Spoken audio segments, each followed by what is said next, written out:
recognition and all the rest of it. And broadly speaking, that had some very good outcomes. What you've just described is veers into a kind of authoritarianism. This is a different thing. And I think a lot of the reasons why people attack those of us who critique woke culture is they say, well, you're one of these PC gone mad brigade people. You know, you're making a big fuss about nothing. And they conflate the two movements. I actually think they're quite distinct, and I don't know what to call this now.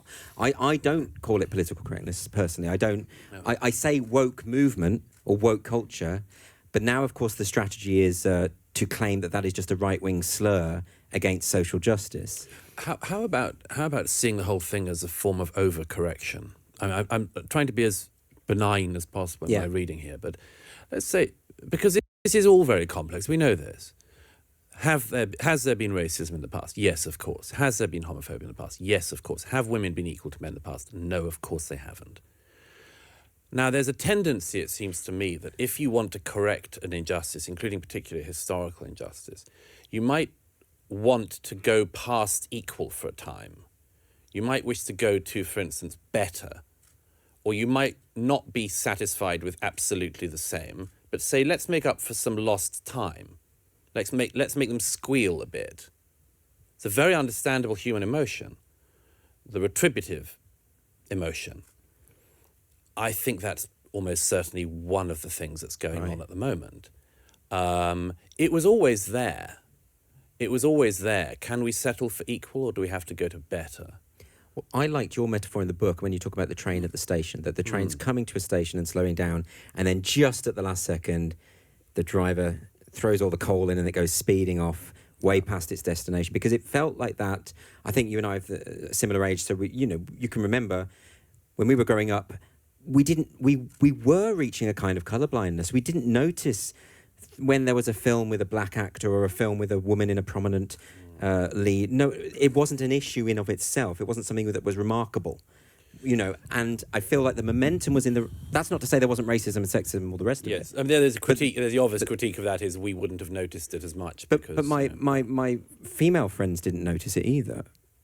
And that's the thing. I mean, it wasn't a big thing that Sigourney Weaver is a major female action hero lead. It wasn't remarked upon. What was remarked upon is how great her performance was. Right. And you didn't see the proto-identity politics movement just rejoicing in the femaleness of Margaret Thatcher. Well, she was at least she's a woman. No, but she was a masculine. That's what they would say, isn't it? That was their thing. That she was enacting maleness. Did you hear this recently about the? There was an attack. Enacting maleness. Yeah, there was an attack in America, and it was an attack from I think it was a Latino person attacking a black person. They said that this was someone enacting whiteness, so that the race. So it's not. So it's all performative. Yeah, no, there are cases of Hispanic white supremacy, actually. There have been quite a few. There have been quite a few of those claims made in America in recent years. It is quite astonishing. So that's why this is not the same as political correctness. These are people who actually are divorcing the reality of your skin colour, gender, sexuality from your skin colour, gender and sexuality. Yeah, as you know, I mean, I'm obsessed by these cases, as you know, because they happen in each one of the issues I write about.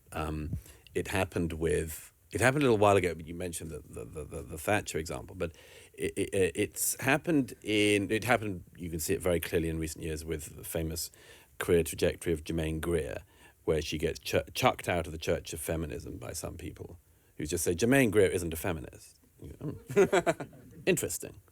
But then it happens to other people. Peter Thiel, Silicon Valley tech billionaire, comes out for Trump in 2016 and is denounced by the main gay magazine in America as not being gay. They say he may sleep with men, but in no way is he gay. And again, I mean, that's putting in the groundwork. So, but they say, but you can't be, if you're gay, you have a set of political views. Now, this starts to get very dark, though. Kanye West, when he first comes out in support of Candace Owens, then has Ta-Nehisi Coates in The Atlantic writing a piece saying that Kanye isn't black. And this is a very troubling theme. There's an example I give in the book of Thomas Sowell. Those of you who are fans of academic humiliation, as I am, connoisseurs of academic humiliation, will relish the fact that the example I give from the London School of Economics book review site a few years ago, they reviewed a book of Thomas Sowell's rather late, about 3 years after it had come out. But and the reviewer, I'm going to try to be as charitable as possible, a little-known Welsh academic in a different discipline, reviewed this book and castigated it. He said that Thomas Sowell was using, what the dog whistles. They love dog whistles. They love the dog whistle. Always forgetting that if you hear the whistle, you're the dog. But anyway, but they do. He does all the dog whistle stuff. He's doing dog whistles. You can read between the lines. We can see that Thomas Sowell's actually saying this. But it has one of the great erratas of all time at the bottom of the article. To their enormous credit, London School of Economics has. There's a deletion here, but an earlier version of this article included the words "easy for a rich white man to say." Maybe he hadn't even seen the dust jacket of the book. Yeah. But this is fascinating because, again, we get to this absolutely crucial bit. This is an attempt, and this is why I just say, like you, whoa, Yeah. don't do this. This is an attempt to claim that everything in our lives is dictated by characteristics we have no say over. And it is terrifying where that goes, because what this means is black is a synonym for radical left wing. Woman, synonym for radical left wing. Gay, synonym for radical left wing. Trans, we'll get back to you, but for the time being, synonym for radical left wing. Does nobody see a problem with this, a backlash down the road to this, among much else? It's so about the elimination of the individual. Just another wonderful back and forth between Douglas and Andrew, dropping, pearls inside there in which they're categorizing what is happening, within woke culture. And I talk about this all the time too, and I basically say that the individual, they're trying to abolish the individual. Individuality has been lost or is on the verge of extinction. They're trying to snuff it out. They're trying to go with the collective is what they're trying to do. This is what the left is doing, the progressives, the liberals, but predominantly the left, the radical left. And what I mean by that is, for example, hey, look at me. Within my group of friends and colleagues, and whenever we go to dinner parties with neighbors, I live in a pretty liberal area. And basically, they always say, well, you're conservative? You're with the Republicans? You're a Trump supporter? You should be. Why should I be? Because ethnic-wise or whatever, I'm not white. There are areas of my body that are white. If I showed them to you right now, then this would be a different type of YouTube. But white, brown, they say, oh, you should be a Democrat.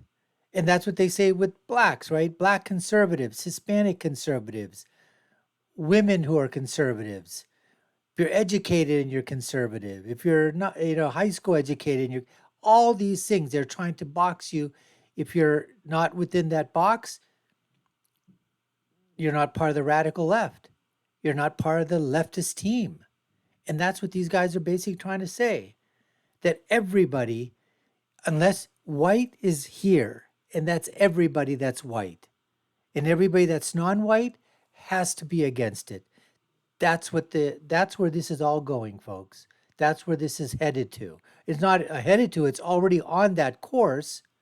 The question is, as Douglas talks about, with that train that's now been scattered, can it be collected back, put back together, and reverse slowly back into the station and abrogate everything, that it's left in its wake because of the destruction of what's happened with woke culture and woke culturism. Anyways, folks, that's what we have on tap for you today. We got more of Andrew and Douglas coming to you.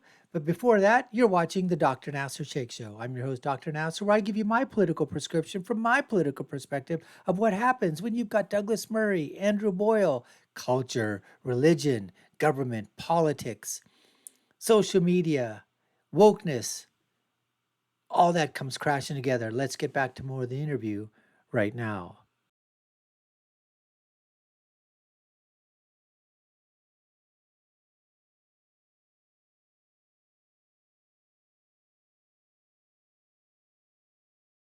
idea that we should be assumed to believe certain things on the basis of something we cannot control, I find it really, really scary.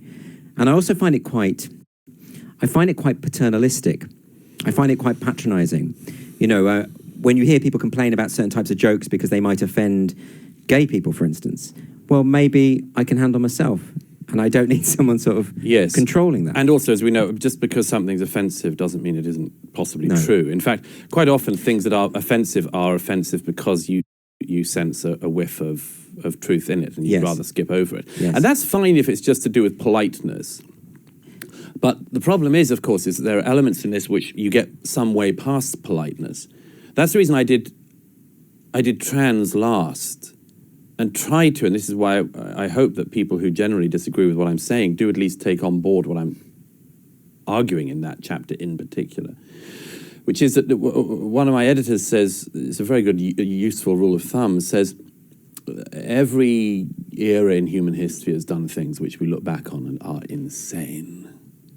Why did they do that? Sometimes it's social issues. Why did the Victorians put children up chimneys? Exactly. Why didn't they know it might be bad for the child? Sometimes it's much bigger world historical things. Why did they fall into war in 1914? Didn't they know it was going to be the Great War of 1914 to 1918? For instance. But since every era has done things we look back on and are just agog, assume, unless we've become incredibly virtuous, smart, and filled with foresight in recent years, assume we're doing some things too. And try to work out what they are now. Now, I submit that one of these things is at least somewhere within the trans argument. And I explain what I think is a plausible, humane, reasonable rights claim within trans. But I also say, don't think it's obvious that that goes on to experimenting on children and assume that successive generations after us will not look back and think, wow. I mean, just look at that bit of footage the other day from the LGBT town hall of the Democrats, when a mother is standing there beside a child, and the child introduces themselves to Elizabeth Warren and says, I'm a 9-year-old trans child. And Elizabeth Warren and everyone else in the room just whoops.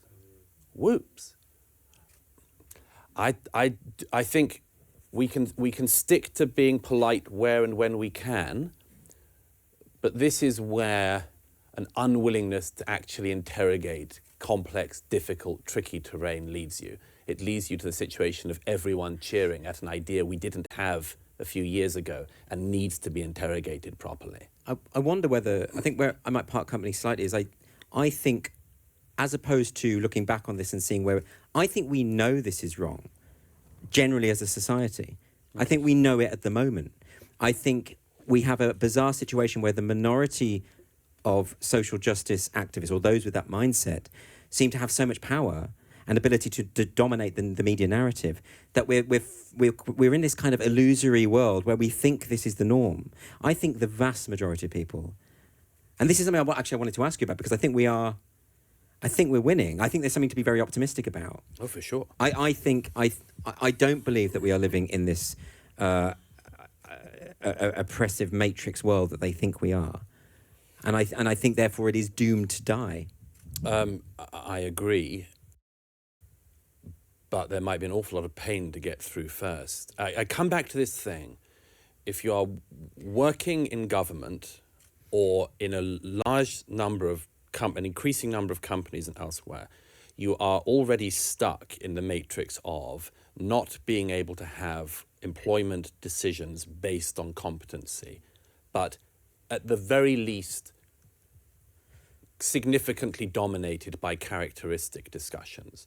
And once that is embedded, the truth is that we can laugh about it all we want, but if they decide to stick with the dogma, we're screwed. So that's my question, is how do we...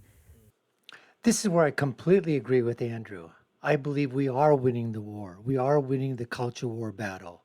We're winning it on the race front. We're winning it on the gay front. We're winning it on the trans front. We're winning it on climate. We're winning it on all these fronts. Slowly but surely, the tide is turning.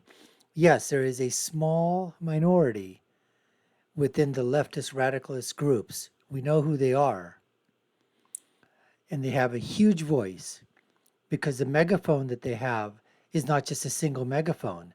It's a huge giant megaphone which completely envelops or engulfs everything that you need to get a message out, to get your narrative out. And they have that, but we have ours too.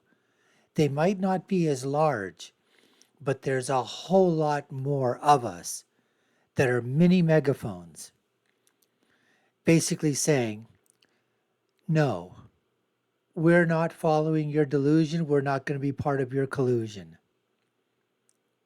Men are men, women are women. No experimentation of drugs on children, no puberty blockers. We're not doing that. Equality for men and women, but men and women are different. As far as races, individually, you're not going to be able to control someone who's racist, and that racism is in every sector of society, every single human being, regardless of DNA or pigmentation color. You're going to have racists amongst the planet full of people. It's going to be there.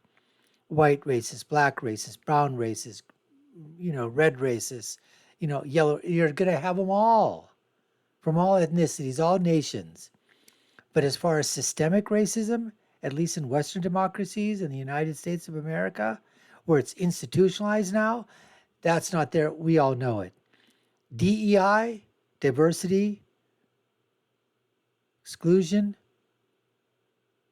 diversity, equity, inclusion is going to die. DIE. It's already happening. And so I really have not just a good feeling, a great feeling. We got to keep up the fight. Look at the victories that we've already had in the trans battles. The one in Tennessee, where the hospital is now saying they will not continue to do trans surgeries on children. That's going to stop. Brought that to light. Slowly and slowly. Now, in future generations, they will look upon those people that were on the side that wanted to do all these things, that were on the leftist radical side, and said, how could even a small section of society think that was good? But history will also be kind, and in the future generations say there were good people that stood up to stop that type of barbaric treatment on children and on others in society. Anyways, folks, we appreciate you taking the time to watch. You've been watching the Dr. Nasir Shaikh Show. I've been your host. My name is Dr. Nasir. If you haven't done so already, subscribe to the channel, like, share, and follow us. You all know what to do. Share with us your comments below. Look at our other video links are above and below. My final thought, when you're right, you're right. And when you're left, you're wrong. Until next time, folks, take care and stay safe.